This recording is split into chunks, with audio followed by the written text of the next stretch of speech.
right now I'm in class and maybe you can see how I do it.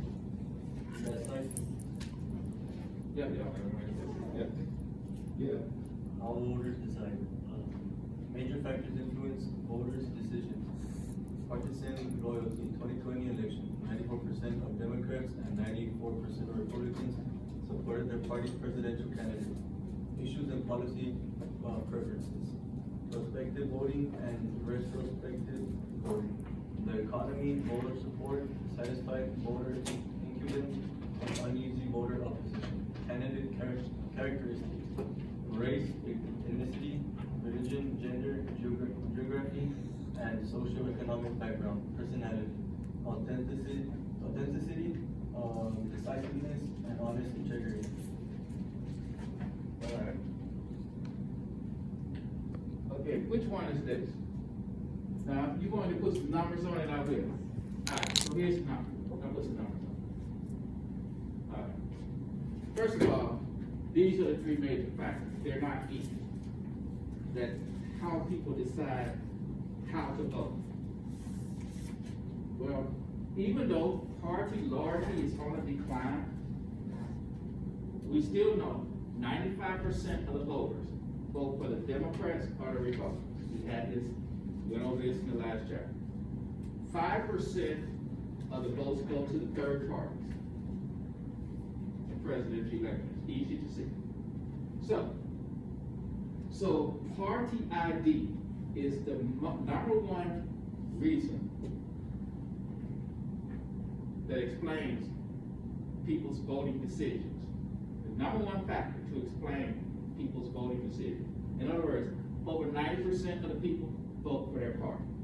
So when you look at the presidential election, you're going to have like over 90% of the Democrats voted for who?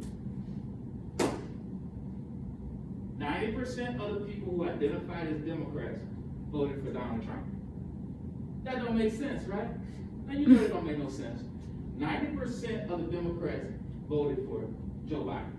It's always between 90 and 95. So that means if 90% of the Democrats vote for Joe Biden, that means only 10% of the Democrats voted for another president. 90% of the Republicans voted for, over 90% voted for Donald Trump. That means only a few Republicans voted for Joe Biden, or the third party people. So party is number one. People stick with their party. The other reason is they look at the issues, the policies and the issues, they match it. The number one issue has always been the economy. So you have people that will vote for a different party when there's a Great Depression or when there's the coronavirus that hurts the economy. They will leave and go to the other party. In Texas, we don't have to worry about these swing voters because it's not going to affect our outcome. Texas is controlled by which party? The Republican Party in the presidential election. So the Republicans are going to win Texas. They're going to get the most votes. But those voters that leave the party and vote for the other party, and swing voters, in states like Michigan, Wisconsin, and Pennsylvania, they matter. Because in those states, they're evenly divided amongst Democrats and Republicans.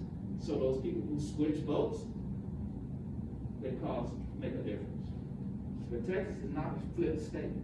We're a Republican state. We're not even close to being a swing state.